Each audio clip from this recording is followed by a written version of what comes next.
सुभान अल्लाह। हज़रात गिरामी, आप देख रहे हैं कि हमारे मेंबर नूर पर जलवाबार खतीब अहले सुन्नत नाशिर मसलक आला हज़रत खलीफा हुजूर ताजुश शरिया व खलीफा मुहद्दिस कबीर हज़रत अल्लामा मौलाना इस्माइल अमजदी साहब किबला, जो हुजूर मुहद्दिस कबीर की दुआओं की दस्तार अपने सर पर बांध कर और हुजूर ताजुश शरिया का फैजान का पैरहन पहनकर हमारे और आपके दरमियान मौजूद है। आइए हजरत के कुछ कलमात से हम अपने कुलूब व ज़हान को मुनव्वर व मुजल्ला फरमाए। आइए हजरत का इस्तिकबाल नारे तकबीर और रिसालत से कर ले। दोनों हाथ उठा करके नारा लगाए, नारे तकबीर, नारे रिसालत, मसलके आला हजरत खलीफा हुजूर ताजुश शरिया, खलीफा हुजूर मुहद्दिस कबीर, नारे तकबीर, नारे रिसालत। मेरा जुनून अकीदत सलाम करता है, रजा को इल्म का दरिया सलाम करता है। चमक रहे हैं जमाने में जो रजा वाले, खलील उनको जमाना सलाम करता है।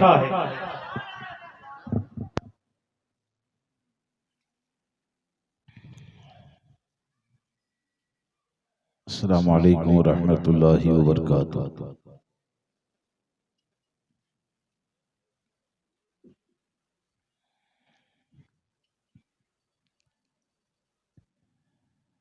अल्हम्दुलिल्लाहि वलिय्यिही वस्सलातु वस्सलामु अला नबिय्यिही अम्मा बाद।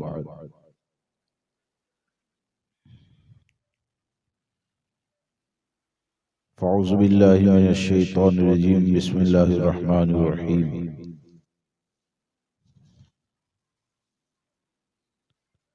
या अय्युहल्लज़ीना आमनू अतिउल्लाह व अतिउर रसूल व उलिल अम्रि मिनकुम, सदक़ल्लाहुल अज़ीम। इन्नल्लाह व मलाइकतहु युसल्लूना अलन नबी, या अय्युहल्लज़ीना आमनू सल्लु अलैहि व सल्लिमू तस्लीमा।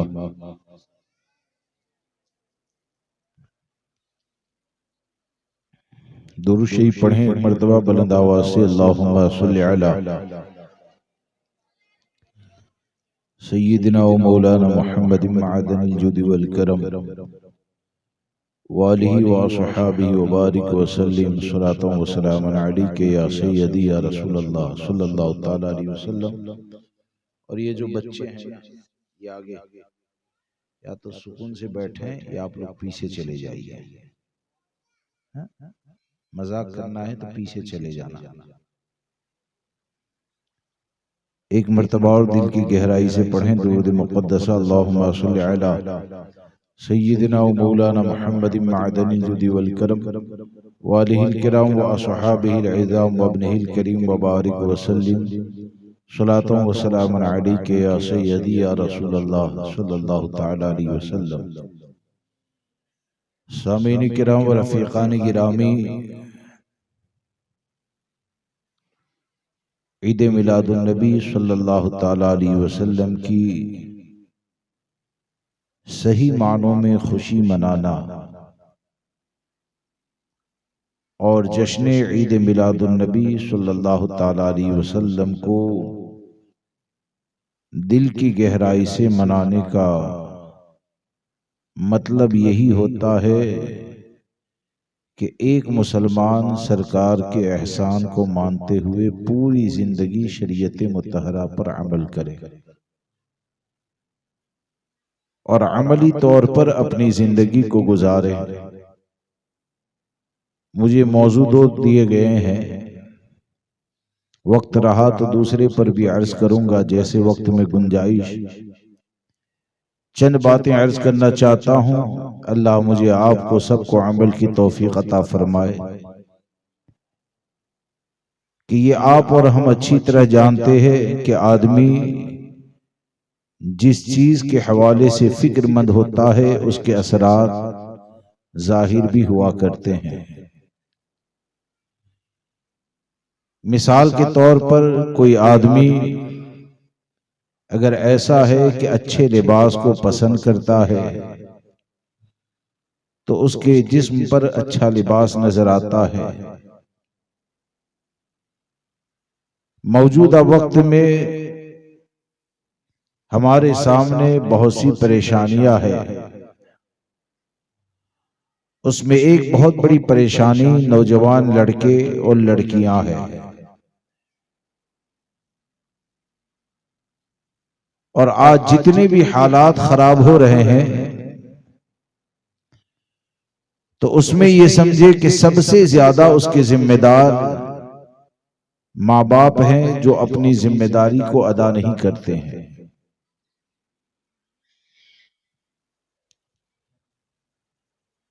आप देखें कि जिम्मेदार अगर बेहतर होता है तो नतीजा भी बेहतर होता है।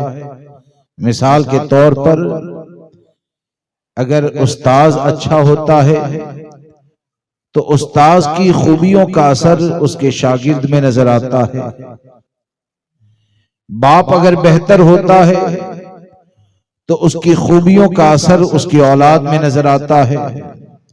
माँ अगर बेहतर होती है तो उसकी शर्म व हया की पाकीज़गी का असर उसकी बच्चियों में नजर आता है। और अगर जिम्मेदार अपनी जिम्मेदारी को अदा करना छोड़ दें, जिम्मेदारी को निभाना छोड़ दें, तो हकीकत यह है कि पूरा माशरा ये तबाह बर्बाद हो जाता है, जैसे कि आज हो रहा है। आज इस तौर पर हालात बन गए कि हजारों हादसे होते हैं, लेकिन ये कि उन हादसों का जो नुकसान है एक मोहल्ले में या मुसलमानों में नजर नहीं आता है।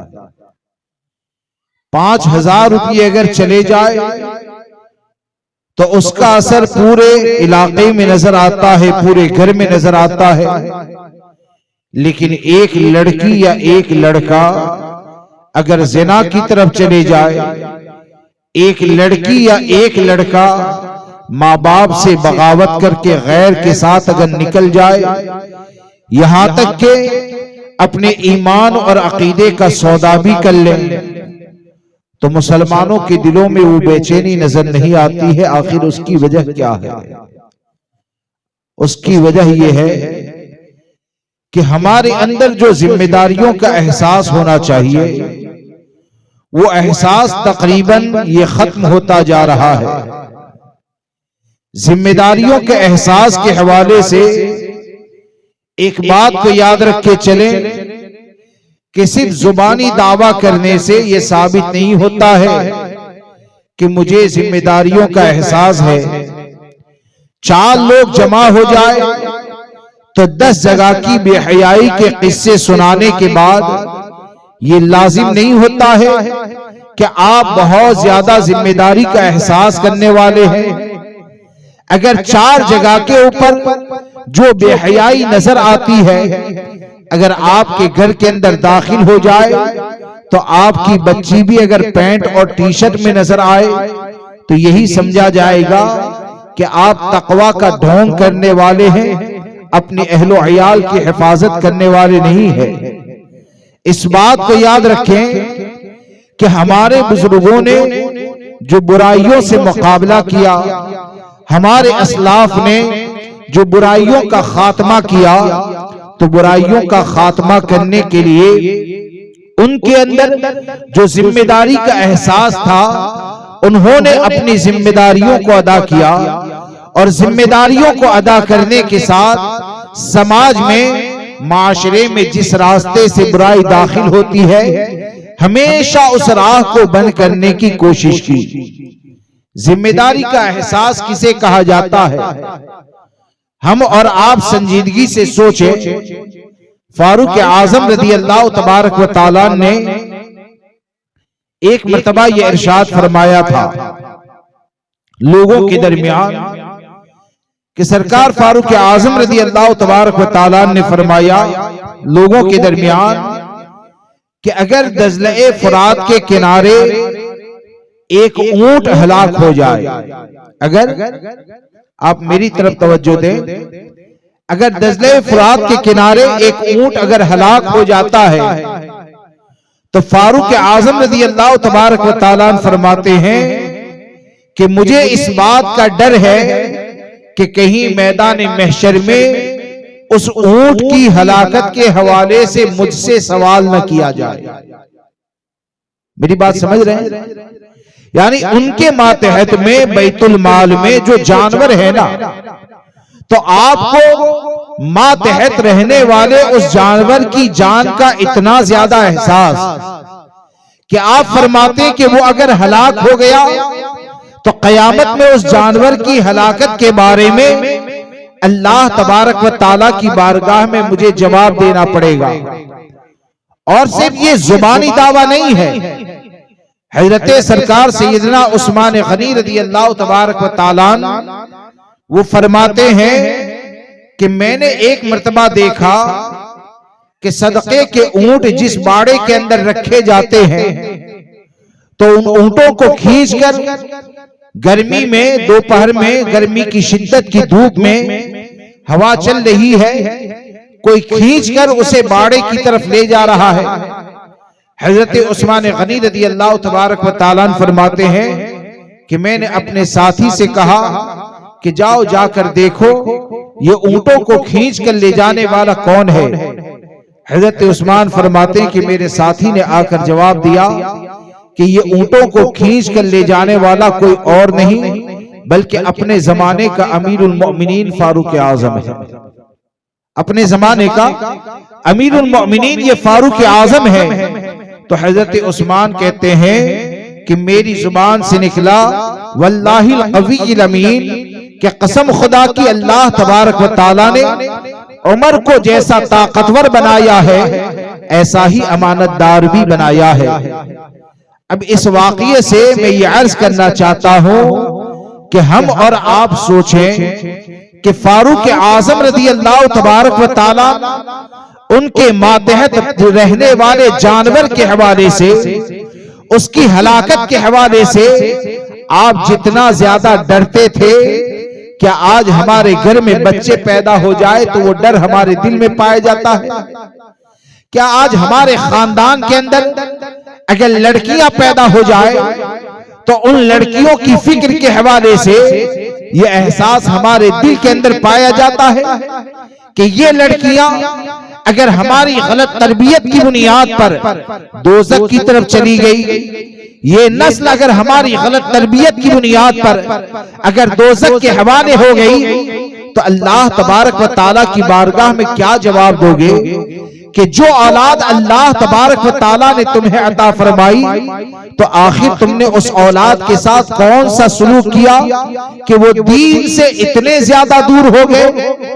इस बात को याद रखे चले कि ये हर आदमी दावा करता है, ये हर मुसलमान फिक्र की बात करता है कि हमको मुसलमान बच्चियों की हिफाजत करनी है। नौजवान से आप सवाल करें तो नौजवान भी ये कहता है कि मुसलमान लड़कियों की इज्जत की हिफाजत होनी चाहिए, लेकिन वो नौजवान खुद अपने गिरेबान के अंदर अगर झांक कर देखे कि तूने कितनी लड़कियों की इज्जत के साथ खिलवाड़ किया, लव या मोहब्बत के नाम के ऊपर तूने कितनी लड़कियों की जिंदगी को बर्बाद कर दिया, तो आप मुझे बताएं कि जो खुद लड़कियों की आबरू लेने वाला होता है, जो खुद लड़कियों की जवानी से खेलने वाला होता है, याद रखें वो कौम मुस्लिम की बच्चियों का मुहाफिज नहीं हो सकता है। कौम मुस्लिम का मुहाफिज बनने के लिए सबसे पहले जरूरी यह है कि अपने दिल के अंदर गुनाहों से ऐसी नफरत होनी चाहिए, अपने दिल के अंदर जिना से ऐसी नफरत होनी चाहिए कि तुम्हारे दिल में अगर जिना से नफरत पैदा हो जाएगी तो वो दिल ऐसा नूर वाला हो जाएगा कि दिल की नूरानियत तुझे मुसलमान बच्चियों की मुहाफिज बना देगी। वो दिल की नूरानियत तुझे मुसलमान कौम की हिफाजत करने वाला बना देगी। और खास करके इस बात को याद रखे कि आज जितनी भी खराबियां पैदा होती है, कोई अगर कहे कि मौलाना आज के वक्त में इन बुराइयों से बचाना मुमकिन नहीं है, ऐसा नहीं है। अगर बचाना चाहे तो बहुत ज्यादा आसान है, बचाना चाहे तो बहुत ज्यादा आसान है। और ऐसा नहीं कि उसके लिए आप मुकम्मल कोई क्लास आपको करना है, आपको किसी के पास जाकर तरबियत हासिल करनी है, आप में से हर एक से अगर सवाल किया जाए कि आज लड़कियां अगर गैर मुस्लिम के साथ निकल जाती है तो आखिर उसकी वजह क्या है? अगर आपसे सवाल किया जाए कि आज का नौजवान अगर ज़िना की तरफ चला जाता है तो आखिर उसका सबब क्या है, तो 15 साल से लेकर 80 साल के बूढ़े तक ये हर एक जानता है कि वो खराबियां जो पैदा हुई है या तो कॉलेज की बुनियाद पर है, या तो बेपर्दगी की बुनियाद पर है, या इंटरनेट के ऊपर आजादी दिए जाने की बुनियाद पर है, या तो रिश्तेदारी की बुनियाद पर मर्द और औरत का जो इख्तिलात होता है उसकी बुनियाद पर है। अब ये 3 या 4 जो वजूहात है वो तमाम के तमाम जानने के बाद भी अब लोगों की सोच क्या बन गई? लोगों की सोच ये बन गई कि मेरी बच्ची जो है ना वो इंटरनेट का इस्तेमाल भी करेगी, चाय बाद में पिलाई, चाय अभी रख दें, उसको बाद में गर्म करके सलाम के बाद पिला दें।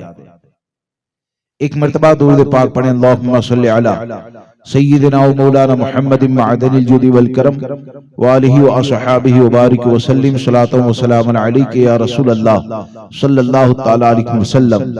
लेकिन आज हाल क्या हो गया कि हम बुराइयों से बचना तो चाहते हैं, लेकिन ये कि बुराइयों की जो राहें हैं उसको बंद करने के लिए तैयार नहीं है। मैं आपसे एक सवाल करना चाहता हूं कि मिसाल के तौर पर इस रास्ते के ऊपर अगर पानी भर गया और पानी अगर बढ़ता जा रहा है और मैं अगर अपने बच्चों की हिफाजत करना चाहता हूं तो मुझे बताइए कि दरवाजे को बंद करके महफूज रख पाऊंगा या दरवाजा खोलकर हिफाजत करूंगा? दरवाजा बंद किया जाएगा। और अगर मैं ये कहूं ऊपर बैठकर, अगर मैं ये कहता हूं कि नहीं मैं तो पानी से बचाऊंगा, पानी जितना भी ज्यादा बढ़ जाए लेकिन मैं तो दरवाजा खोलकर ही बचाऊंगा, तो आप मुझे बताएं मुझे बेवकूफी तो कहा जाएगा, मुझे पागल ही तो कहा जाएगा। क्यों कि उसूल ये बताता है कि जब पानी बढ़ता है ऐसे वक्त में पानी के रोकने के लिए रास्ता होना ये जरूरी होता है। अब आज कौन नहीं जानता है कि आज से 20 साल पहले अगर एक लड़की खिड़की के ऊपर खड़ी हो जाए तो माँ बाप ये सोचते थे कि कहीं इसकी नजरें किसी लड़के के साथ न मिल जाए। एक लड़की अगर दरवाजे के ऊपर खड़ी हो जाए तो माँ बाप ये सोचते थे कि ये लड़की के कदम कहीं घर से बाहर न निकलने लगे। लेकिन आज कौन नहीं जानता है कि खिड़कियों को बंद कर दिया जाए, दरवाजों को बंद कर दिया जाए। बल्कि मैं तो ये कहता हूं कि 7 दरवाजों के पीछे अगर एक बच्ची को रख दिया जाए और वहां पर तन्हा बिठाने के बाद अगर उसके हाथ में मोबाइल दे दिया जाता है, उसके हाथ में अगर नेट दे दिया जाता है, तो कसम खुदा की 20 साल पहले दरवाजे के बाहर निकलने से जो नुकसान पाया जाता था उससे करोड़ों गुना ज्यादा नुकसान दरवाजा बंद होने के बाद मोबाइल हाथ में देने की बुनियाद पर होता है। कौन नहीं जानता है कि यही वीडियो कॉल तो है कि जिसके ऊपर एक लड़की अगर चाहे तो बाथरूम में जाकर अपने कपड़े को भी उतार सकती है, सामने किसी मर्द को भी नंगा देख सकती है। कौन नहीं जानता है कि माँ बाप तो ये सोचते हैं कि मेरी बच्ची आराम कर रही है, माँ बाप तो ये सोचते हैं कि मेरा लड़का सो रहा है, लेकिन रजाई में मुंह डालने के बाद न जाने कितने हराम कारियों के दरवाजे खोल दिए जाते हैं। ये हर बाप जानता है, ये हर माँ जानती है, 80 साल का बुढ़ा भी जानता है, 25 साल का नौजवान भी जानता है। अब आप अगर ये चाहते हैं कि अपनी नस्लों की हिफाजत करनी है तो याद रखें कि सबसे पहले अपनी नस्लों को नेट से दूर करना होगा, लड़कियों को मोबाइल से दूर करना होगा। और आप अगर ये समझते हैं कि मैं तो 5 वक्त की नमाज पढ़ने वाला हूं, मैं तो रात में उठकर तहज्जुद की नमाज को अदा करने वाला हूं, मैं इतना ज्यादा परहेजगार, मेरी लड़की को नेट दे दिया जाएगा तो वो सैयदा की कनीज कनीजा बनेगी लेकिन दीन से बगावत न करेगी, वो शरीयत के खिलाफ अमल न करेगी, तो इस बात को याद रखे चलना, ये बेवकूफों की वादी में जिंदगी गुजारना है। ये पागल जो सोचता है ना, उस पागल से ज्यादा खतरनाक सोच ये है कि लड़कियों के हाथ में नेट वाला मोबाइल दे दिया जाए और फिर आप ये सोचें कि ये लड़कियां और ये लड़के महफूज हो जाएंगे, ये नस्लें जवान होने के बाद तुम्हारे नाम को रोशन करेगी। याद रखें, ऐसा नहीं होता है। हमारे बुजुर्गों ने जब भी गुनाह के रास्ते को खुलने का अंदेशा उनको महसूस हुआ, तो अगर गुनाह का दरवाजा बंद किया है तो इस तौर पर किया कि जिस राह से गुनाह पैदा होते हैं उस राह से उस दरवाजे को उन्होंने बंद करने की कोशिश की है। आप देखें, मैं आपको एक मिसाल देकर, कोई ये न समझे कि मौलाना आए थे बेहयाई की बात करते हैं, इतने ही ज्यादा शर्मो हया वाले हैं ना, तो बेडरूम के जो सीन होते हैं ना, वो टीवी के ऊपर बच्ची और बेटों के साथ बैठते हुए देखकर शर्मानी चाहिए। इतने ही ज्यादा शर्मो हया वाले हैं ना, तो घर में बैठकर न जाने कितनी बेहयाई होती है, उसको रोकना चाहिए। मैं आपको समझाना ये चाहता हूं कि हमारे बुजुर्गों ने बुराइयों के रास्ते को कैसे रोका। फारूक आजम रज़ी अल्लाह तबारक व तआला के जमाने में, मेरी बात तो समझ में आ रही है ना? मेरी बात समझ में आ रही है आप लोगों को? कितने लोगों को आ रही है? एक मर्तबा दुरूद पाक पढ़ें, अल्लाहुम्मा सल्लि अला सय्यिदिना व मौलाना मुहम्मदिन मअदनिल जुद वल करम व आलिहिल किराम व असहाबिहिल इज़ाम व इब्निहिल करीम व बारिक व सल्लिम सलातन व सलामन अलैका या रसूलल्लाह सल्लल्लाहु तआला अलैहि वसल्लम। सामीन किराम, फारूक आजम रज़ी अल्लाह तबारक व तआला एक मर्तबा वो रात में गश्त करने के लिए निकलते, चेकिंग में निकलते थे, लोगों के हालात क्या है। तो एक मर्तबा आपका गुजर एक मकान के पास से हुआ, तो आपने मकान के अंदर से कुछ इश्किया अशआर को सुना। इमाम जलालुद्दीन सुयूती रहमतुल्लाहि ताला अलैहि ने उसे तहरीर फरमाया है। यानी वो अपने शौहर की याद में, अपने शौहर की कुर्बत के हवाले से तसव्वुर करके उसको याद करते हुए कुछ अशार गुनगुना रही थी। फारूक आजम रज़ी अल्लाह ताला ने उस मकान के ऊपर निशान लगवाया और निशान लगाने के बाद सरकार फारूक आजम रज़ी अल्लाह ताला ने फरमाया, इस औरत को सुबह में मेरे पास भेज दिया जाए। अब सुबह में जब वो औरत आई ना, तो फारूक आजम रज़ी अल्लाह तबारक व तआला ने उस औरत से सवाल किया कि जरा ये बताओ कि तुम ये अशार जो गुनगुना रही थी, तो तुमने कोई गुनाह तो न किया? आपका इशारा ये था कि तुम जिना या हरामकारी के अंदर गिरफ्तार तो न हुई? वो औरत अर्ज करती है कि हजरत अल्लाह तबारक व तआला का खौफ मेरे दिल के अंदर पाया जाता है, मैंने कभी जिना न किया, मैंने हराम काम न किया। तो बोले कि जब तूने जिना न किया तो आखिर ये अशार किसकी याद में गुनगुना रही थी? ये अशार जो तू बोल रही थी वो किसको याद करते हुए बोल रही थी? तो वो औरत ये कहती है कि हजरत असल में मैं अपने शौहर को याद करके ये अशार गुनगुना रही थी। फारूक आजम ने फिर सवाल किया कि जरा ये बताओ तुम्हारा शौहर कहाँ है? वो औरत कहती है कि हजरत इतने वक्त से वो अल्लाह की राह में जिहाद के लिए निकले हैं और वो अभी तक आए नहीं हैं, तो मैं अपने शौहर को याद करके ये अशार गुनगुना रही थी।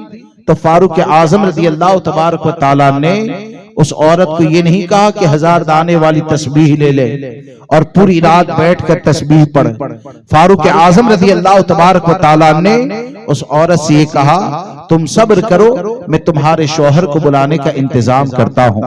और फिर अपनी शहजादी से पूछकर जहां तक इस्लामी हुकूमत पाई जाती थी, फारूक आजम रज़ी अल्लाह तबारक व तआला ने इस्लामी हुकूमत में यह कानून बना दिया कि 4 महीने से ज्यादा का अरसा कोई भी मर्द अपनी औरत से दूर न रहेगा।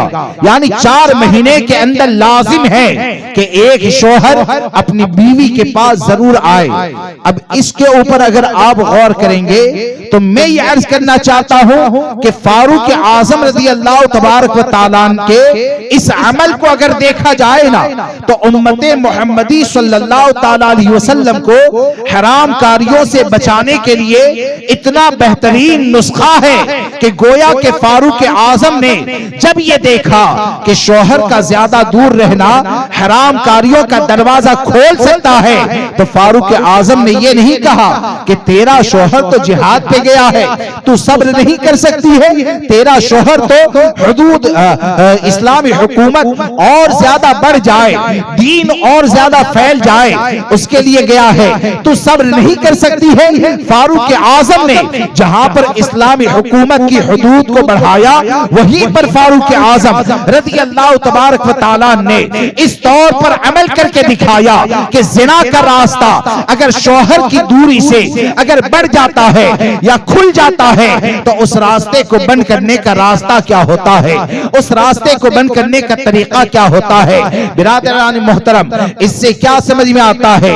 इससे यह समझ में आता है कि जब बुराइयों के दरवाजे खुलने लगे तो हम पर लाजिम यह है कि शरीयत का जो कानून टूटने की बुनियाद पर बुराइयों का दरवाजा खुलता है, हम सब मिलकर उन बुराइयों के दरवाजे को बंद करने की कोशिश करें, उन बुराइयों के दरवाजे को बंद करने की कोशिश करें। अब आज के माहौल में आप देखें कि हमारे यहां लड़कियों के या लड़कों के जो मामलात पाए जाते हैं, तो आखिर वो हमारी कौन सी गलती है जिस गलती की बुनियाद पर आखिर आज हम इस नतीजे के ऊपर पहुंच गए कि कभी नेट के ऊपर आता है कि 3000 मुसलमान बच्चियां हिंदू के साथ निकाह शादी करने के लिए तैयार है, कभी नेट के ऊपर आता है कि इतनी लड़कियों को फला जिले के अंदर बचाया गया, इतनी लड़कियां हाथ से निकल गई, और कितने वाकयात ये रोजाना के हो गए। तो आखिर उसकी वजह क्या है? अगर उन वजूहात के ऊपर गौर करेंगे तो 2-3 चीजें नजर आएगी। एक तो मैंने ये अर्ज किया कि जब हम ये जानते हैं कि इंटरनेट, फेसबुक, ट्विटर और न जाने क्या क्या जो मोबाइल में होता है, उसके जरिए लड़कियां आवारा हो जाती है, तो बाप की जिम्मेदारी ये है कि अपनी बच्चियों को ऐसी तरबियत करें और मोहब्बत से उनको समझाएं कि तुम्हारे लिए ये मोबाइल नहीं है, बल्कि तुम्हारी जिंदगी इसलिए है, तुम्हारी जवानी इसलिए है, शरीयत मुतहरा की पाबंदी करें। तो एक तो अपनी बच्चियों को, अपने लड़कों को नेट वाले मोबाइल से दूर रखें, और दूसरी बात ये कि आज ये जो कॉलेज का चलन हो गया, यानी कॉलेज बहुत ज्यादा आगे पढ़ाना है, और इसमें उन लड़कों का भी दखल होता है जो बीए कर लें, डॉक्टर बन जाए, इंजीनियर बन जाए। तो उन लड़कों की वजह से आज ये माहौल बढ़ गया कि लड़कियां कुछ भी हो जाए, वो अगरचे कॉलेज में जाने के बाद बॉयफ्रेंड बनाए, लेकिन लड़का ये सोचता है कि मैं डॉक्टर बनाना, तो अगरचे वो डॉक्टर बनने वाली ने शादी से पहले 4 नफरे किए, अब मुझसे वफादार बनकर रहेगी तो मैं उसके साथ जिंदगी गुजारूंगा। और क्यों गुजारूंगा? तो वो ये समझता है, वो ये कहता है कि वो अगर आएगी ना तो खुद जैसी बनी है मेरी बच्चियों को भी बना देगी, वो जैसी बनी है मेरे लड़कों को भी बना देगी। इस बात को याद रख के चलें कि अपनी सोच, अपनी फिक्र के ऊपर इस्लाम के कानून का पहरा बिठाएं, और यकीन जाने कि शरीयत मुतहरा के कानून को अगर तोड़ दिया ना, तो जहर खाने से जो नुकसान होता है, आग के करीब जाने से जो नुकसान होता है, उससे करोड़ों गुना ज्यादा नुकसान यह है कि अगर तुमने कानून मुस्तफा को तोड़ दिया, अगर तुमने शरीयत मुतहरा के कानून को तोड़ दिया। आज आप देखें कि कॉलेज जाना, यानी वो लोग जो जिना से अपनी लड़कियों को बचाना चाहते हैं, वो लोग जो अपनी नस्लों को हराम कामों से बचाना चाहते हैं, लेकिन हराम कामों से बचाने के लिए वो एक कॉलेज की कुर्बानी नहीं दे पाते। अगर उनको कहें कि आप अपनी बच्चियों को कॉलेज में न भेजें, तो ये कहते हैं कि मौलाना जो है ना वो डकियानू सी बात करते हैं, पुराने जमाने की बात करते हैं। मैं आपसे सिर्फ एक बात कहता हूं, और कई बार जब भी मुझे इस टॉपिक पर बोलना है मैं इस नुक्ते को जरूर रखता हूं, और वो बात यह है कि इस बात को याद रख के चलें कि लड़कियों को घर से निकालना यह हलाकत है। लड़कियों को घर से निकालना हलाकत है, हमारे असलाफ, बल्कि ये कहिए कि खैरुल कुरून, जिसे बेहतरीन जमाना कहा गया, हमारे आका ने जिसे बेहतर जमाना कहा, खैरुल कुरून क़र्नी सुम्मल लदीन यलूनहुम सुम्मल लदीन यलूनहुम, सबसे बेहतर ये मेरा जमाना, उसके बाद साथ वाला जमाना, उसके बाद उसके साथ वाला जमाना। अब सरकार जिसे बेहतर जमाना करार दे, उस जमाने के बारे में आप देखें कि अज़वाज मुतहरात में से एक है जो हज के लिए तशरीफ ले गए और फर्ज हज अदा कर लिया। अब दोबारा लोगों ने ये कहा, अज़वाज मुतहरात में से नाम ज़हन से निकल रहा है कि आप दोबारा हज के लिए जाएं, तो किसके लिए जाने के लिए कहा था? जो उम्मुल मोमिनीन है, जो उम्मुल मोमिनीन है, उनसे ये कहा कि दोबारा आप हज के लिए जाएं। तो उन्होंने जवाब दिया था कि मेरे ऊपर जो फर्ज था ना, वो मैंने अदा कर दिया।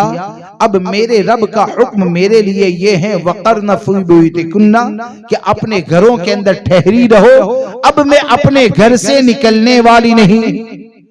अब सबसे बेहतर जमाने में वो खाने काबा का नफली तवाफ करने के लिए मदीने मुनव्वरा से मक्का मुअज़्ज़मा जाने के लिए तैयार नहीं होती है, और हम हजारों वाकयात होने के बावजूद कि अगर कॉलेज के अंदर हमारी बच्चियां चली जाए तो वहां पर एक लॉबी होती है जो मुसलमान बच्चियों को टारगेट बनाती है, एक लॉबी होती है जो कॉपी के नाम पर, तालीम के नाम पर गैरों से करीब करने की कोशिश करती है, लेकिन उसके बावजूद भी कॉलेज में भेजने के लिए तैयार हो जाए।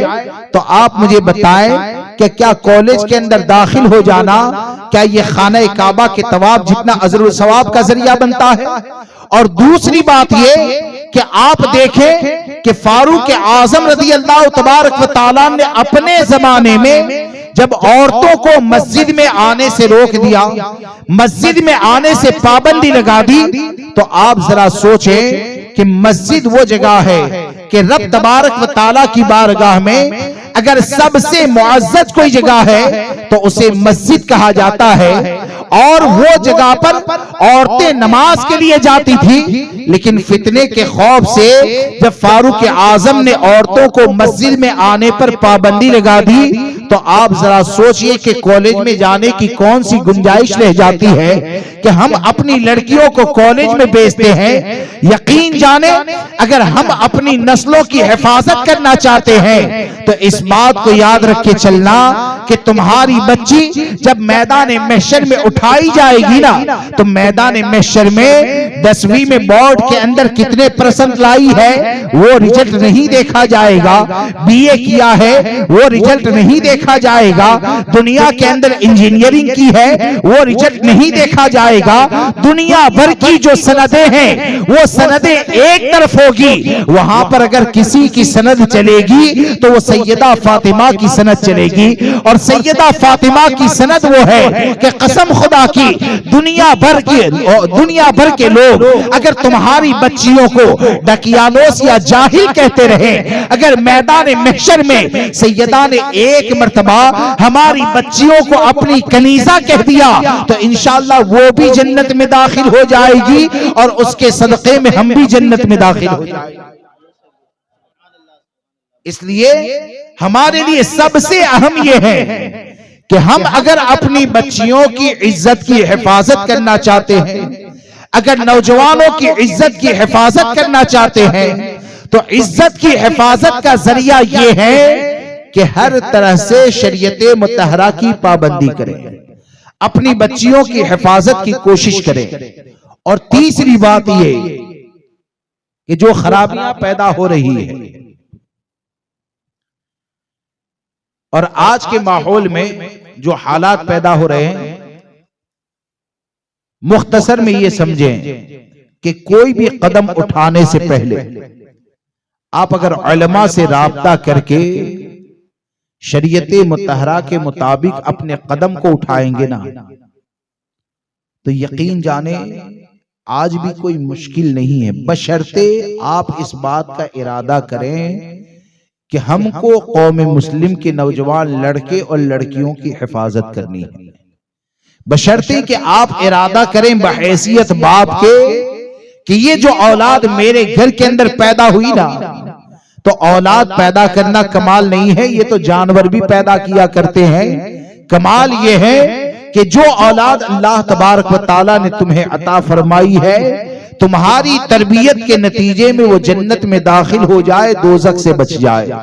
तुम्हारी तरबियत ऐसी हो, तुम खुद ऐसे बनकर जिंदगी गुजारो कि वो आशिके मुस्तफा बनके जिए, आशिके मुस्तफा बनके मरे, और कल मैदान महशर में आशिक बनकर उठे। तो यकीन जाने ये औलाद का हासिल होना ये कामयाबी का जरिया है, वरना ये औलाद के बारे में भी जरूर तुमसे सवाल किया जाएगा।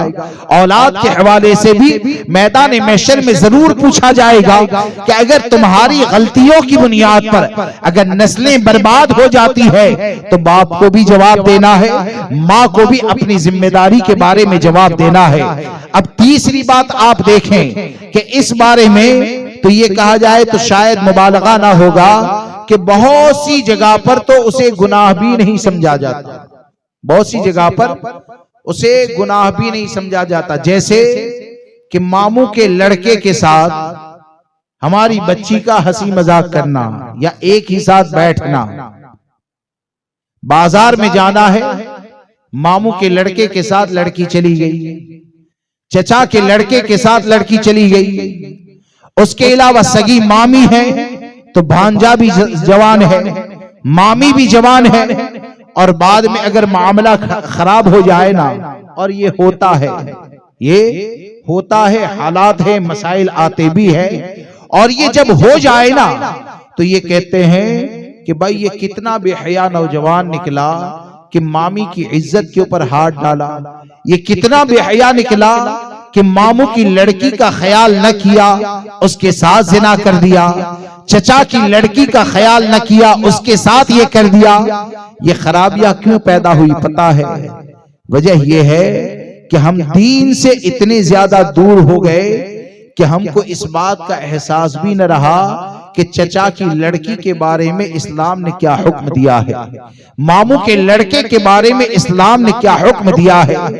दुनिया के बारे में तो हमारा दिमाग इतना तेजी के साथ चलता है कि मिसाल के तौर पर अगर 25,000 रुपये घर में पड़े हैं ना, तो अगर 4 साल का बच्चा अगर बहुत ज्यादा होशियार है, स्मार्ट है, तो वो बच्चा जो देखेगा आने वाले को बता देगा।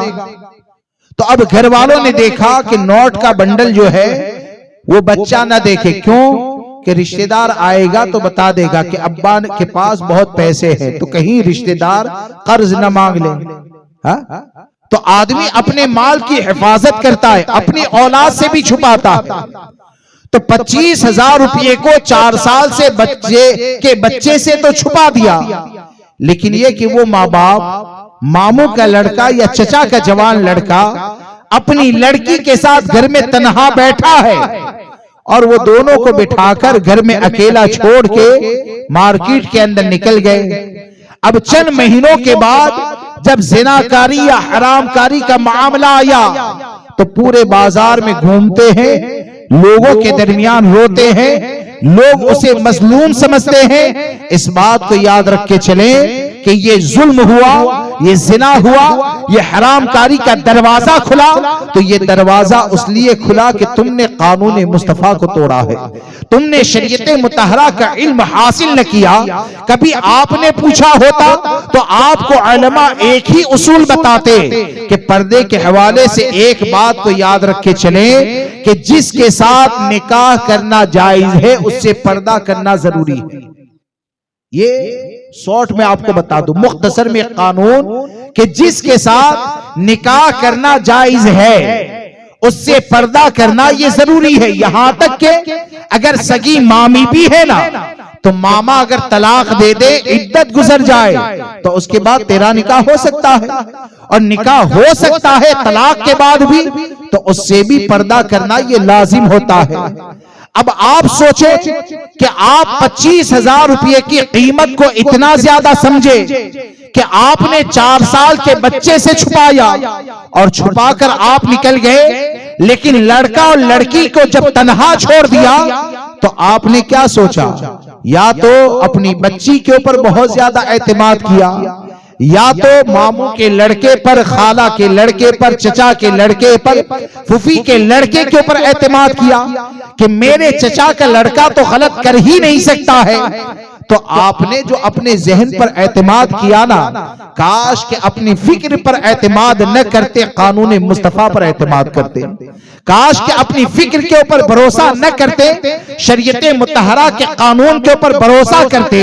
अगर आप हुजूर के फरमान के ऊपर एतमाद करते तो हमारे आका ने तो पहले से ही ये बता दिया, हदीस पाक का खुलासा, कि हमारे आका ने ये इरशाद फरमाया कि जहां पर मर्द और औरत तन्हा, यानी गैर महरूम मर्द औरत तन्हाई के अंदर जमा होते हैं, वहां पर तीसरा शैतान होता है।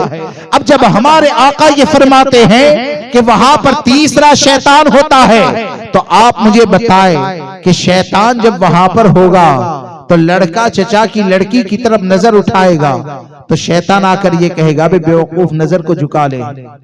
शैतान ये कहेगा, अरे बोलिए, शैतान ये कहेगा नजर को झुका ले।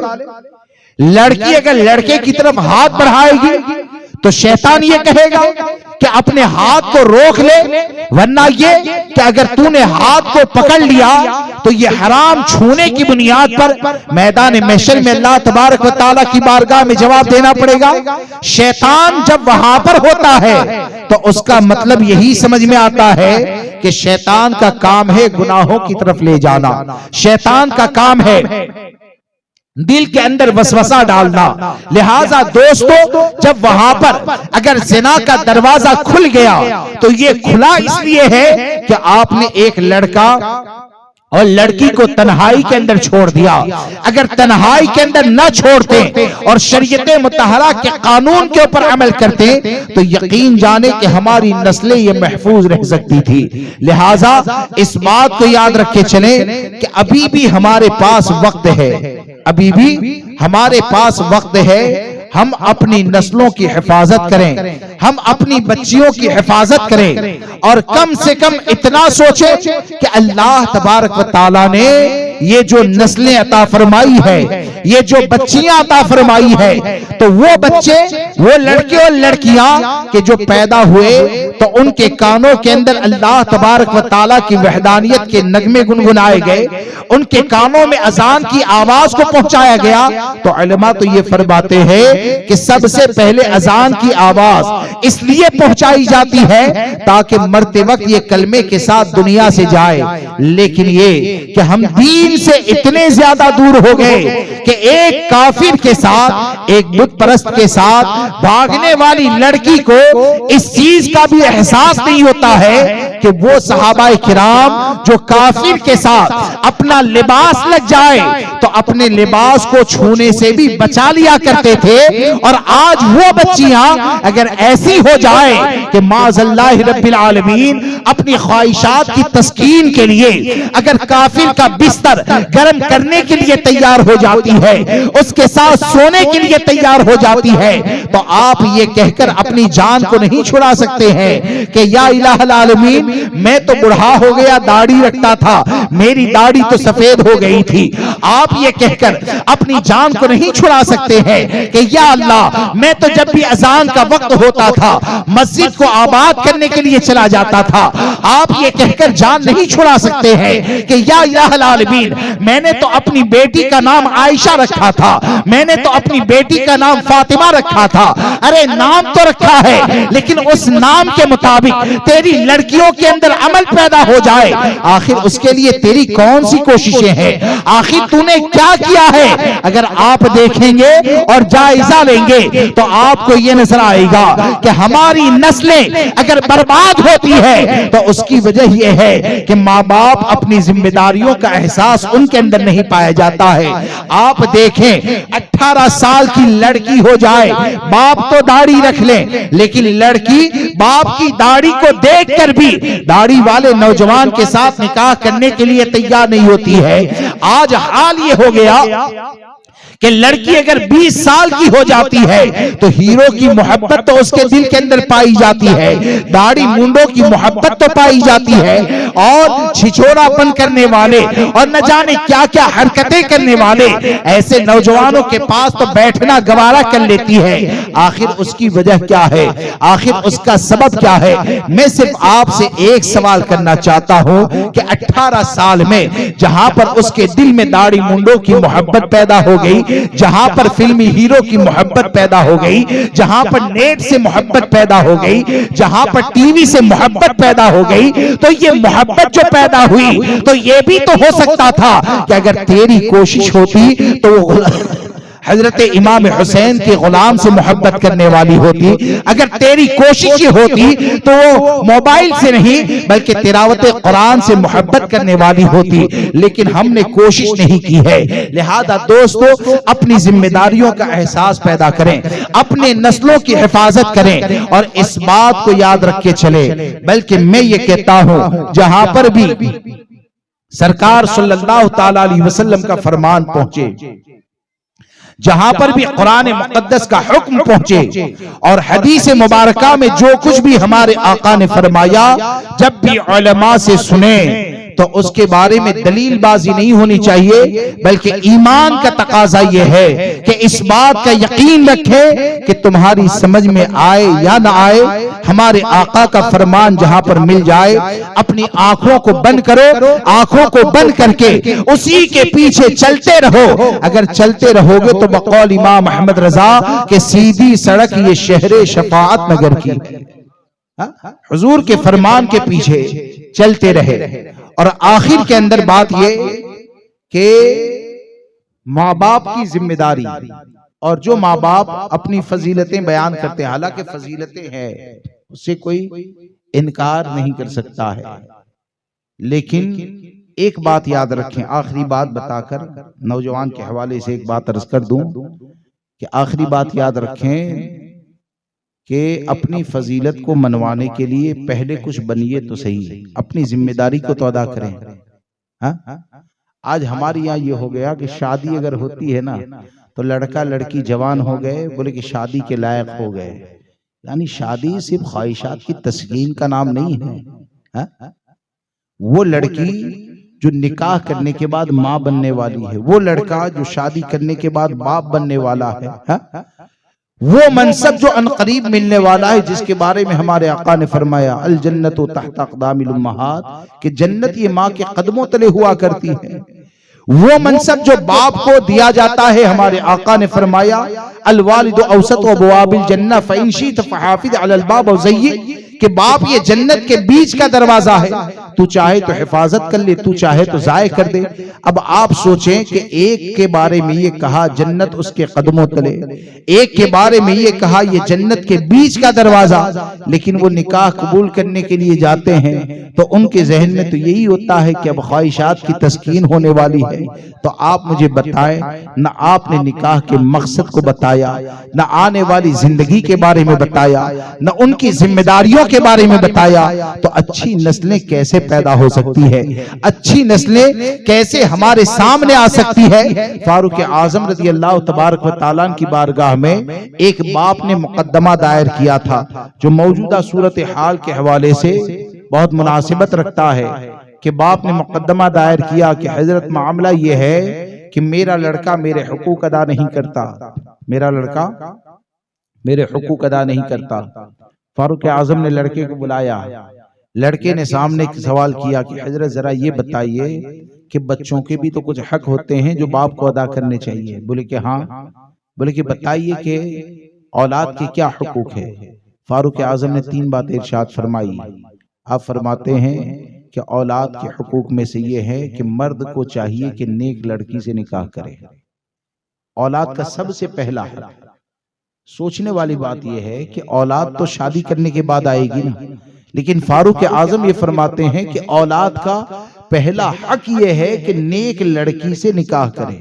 यानी जब आप ये चाहते हैं कि अच्छी औलाद पैदा हो तो नेक लड़की के साथ निकाह करें। दूसरी बात आपने बताई कि अच्छा नाम रखें, और तीसरी बात आपने ये बताई कि उसे कुरान का इल्म सिखाएं।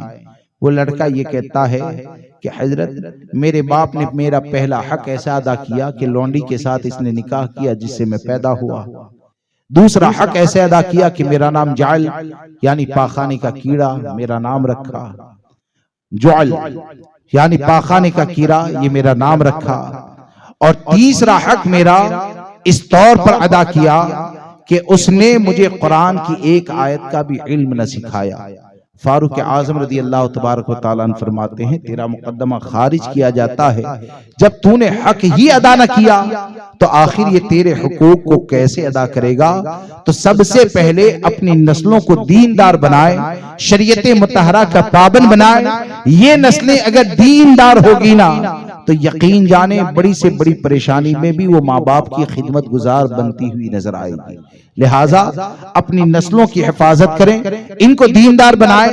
और आखिर के अंदर चलते चलते ये कि आपके शहर में जमात रज़ाए मुस्तफ़ा जो इमाम अहले सुन्नत सरकार सैयदी आला हजरत फाजिल बरेलवी रदी अल्लाह तबारक व तआला अन्हु की कायम करदा तंजीम है, उसके मातहत मदरसा भी चलता है और नौजवानों की क्लास भी चलती है। और वो नौजवानों की क्लास में तलफ्फुज के साथ कुरान मुक़द्दस को सिखाना, सूरतों की मश्क करवाना और उसके अलावा नमाज का प्रैक्टिकल तरीका है या आपकी जिंदगी के लगते हुए जो मसाइल है उसके हवाले से बताया जाता है। तो ये आप लोगों के पास अच्छा मौका है, बेहतर मौका है। ज्यादा से ज्यादा नौजवानों की नाइट क्लास से जुड़े और कम से कम अपने लिए इस बात का एहतमाम करें कि अपनी इबादतों को सही कर पाए, दुरुस्त कर पाए। वरना याद रखें अगर इबादतों को सही नहीं कर पाए, अगर इबादत को दुरुस्त नहीं कर पाए तो ये हमारे लिए कितने बड़े अफसोस का मकाम है कि हम अगर मर जाए ना, या हाल ये हो गया कि आज बेशतर तबका, ज्यादातर लोग ऐसे हैं कि माँ बाप ने उनके लिए मकान बनाया, दुकान बनाई, कारोबार सजाया, बहुत कुछ किया, बहुत कुछ छोड़ कर गए, लेकिन ये कि अपनी औलाद को सही तरीके से कुरान पढ़ना भी न सिखाया। अब अगर वो पढ़ता भी है तो बगैर तलफ्फुज की अदायगी के, जिसको पढ़ना ही हराम करार दिया गया है। इस तौर पर अगर वो पढ़ेगा तो अगर बाप मर गया और बगैर मखारिज के अदायगी के अगर वो कब्र पर खड़े होकर यासीन शरीफ पढ़ता है तो बाप को कब्र में कौन सा सवाब दिया जाएगा। अरे कम से कम इतने तो बन जाएं, अपनी नस्लों को ऐसी तो बना ले और कुरान की तिलावत इस तौर पर करना सीख लें कि अगर आपका इंतकाल हो जाए तो आपकी नस्लें अगर कहीं पर जा रही है, कब्र पर न भी आ पाए तो चलते चलते ही यासीन शरीफ पढ़ें, तुमको ईसाले सवाब करें तो उसकी बरकतों से तुम्हारी कब्र रोशन हो जाए। कम से कम इतना करें। लिहाजा नौजवानों के मदरसों के साथ जुड़ें और नाइट क्लास में जाकर अपने कुरान को सही करें, नमाज का प्रैक्टिकल तरीका सीखें और जमात रज़ाए मुस्तफ़ा को मजबूत करने की कोशिश करें। करेंगे ना इंशाअल्लाह? जमात रज़ाए मुस्तफ़ा को कितने लोग साथ देंगे? सभी साथ देंगे ना? जमात रज़ाए मुस्तफ़ा को साथ दें और इस बात को याद रख के चलें कि ये तंजीम इमाम अहमद रजा फाजिल बरेलवी रदी अल्लाह तबारक व तआला की है। और कोई भी तंजीम वाला हो, जितने भी सुन्नी हैं, सब इस बात को मानते हैं कि हर सुन्नी पर इमाम अहमद रजा का एहसान है। और हर सुन्नी पर जब इमाम अहमद रजा का एहसान है तो एहसान का बदला तो नहीं हो सकता है। हाँ, अलबत्ता ये है कि इमाम अहमद रजा ने हमारे ईमान, अकीदे और अमल की हिफाजत के लिए जिस तंजीम की बुनियाद को डाला है उस तंजीम को तक़वियत दें और यकीन जाने कि दूसरे कहीं पर भी जो काम करने से आप तेजी से आगे बढ़ सकते हैं उससे कई गुना ज्यादा जमात रज़ाए मुस्तफ़ा के साथ मिलकर कोशिश करेंगे तो आगे बढ़ सकते हैं। उसकी वजह और सबब यह है कि इस तंजीम में इमाम अहमद रजा की रूहानियत पाई जाती है। इस तंजीम में इमाम अहमद रजा सरकार मुफ्ती आजम हुजूर सदरुश शरिया शेर बेशे अहले सुन्नत और न जाने कितने बुजुर्गान दीन हैं जिन बुजुर्गान दीन ने इस तंजीम के अंदर रहकर न जाने कितने कारहाय नुमाया अंजाम दिए। तो आप तमामी हजरात इस तंजीम का साथ दें, जमात रज़ाए मुस्तफ़ा को मजबूत करें। अल्लाह मुझे आपको सबको अमल की तौफीक अता फरमाए। अस्सलामु अलैकुम व रहमतुल्लाह।